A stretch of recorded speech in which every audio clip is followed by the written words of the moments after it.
Biblical prayer is really nothing more than talking to God. That's all it is. And yet, it can be fleshed out in so many ways. It embraces adoration. It embraces request. Sometimes when we run through really horrendous experiences in life, we fall into the category that Paul describes in Romans 8, where we have groanings that cannot be uttered, and the Spirit, as it were, takes over for us. Sometimes there is a kind of grateful rehearsal of God's actions, His providence in our lives, thanksgiving. Sometimes it's regular requests before God for our family, for the work of the gospel ministry, for other kinds of things. It is a great variety of forms of address to God while we meditate on His Word, and He speaks to us by His Spirit through His Word too. The question eventually becomes, however, why should we even bother with this when God knows everything? And here I think two or three things need to be said. First, on the one hand, Christ Himself warns us not to be just endlessly verbose. Some people in a pagan culture think that somehow you get the God's attention by going on and on and on and on and on. In the time of Elijah the prophet, the pagan people, the pagan priests would even cut themselves and cry to God to somehow hear them.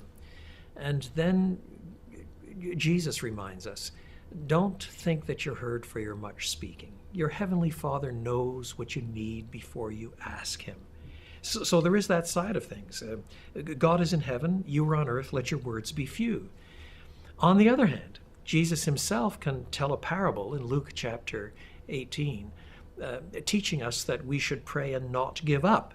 So there is another side to things. You want to seek God's face with determination and resolve.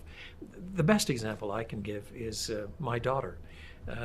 When she was just a little gaffer, she was perhaps 5 years old. She wanted to play the flute. She decided, after she heard James Galway on television, that she was going to play the flute, and announced it and expected a flute forthwith, which she didn't get. What we did instead was got her playing a recorder and showing some appreciation for music, resolve in practice and this sort of thing, and said that if this continues for a certain period of time, then we would buy you a flute and start organizing flute lessons and so on. Partly because kids are so fickle and so unsure of what they really want, that unless you build up a certain kind of resolve in them, if you give them everything they want as soon as they ask for it, you're just teaching them to be greedy. Well, our Heavenly Father is no less intelligent in handling His children than we try to be in our own faulty ways, handling ours. And so sometimes God, I think, demands that we pursue Him and seek what we should be seeking for, and thank Him with resolve for what we should be thanking Him for. The same Bible that teaches us not to be too wordy also teaches us to pray and not give up. And then James comes along and says, you have not because you ask not.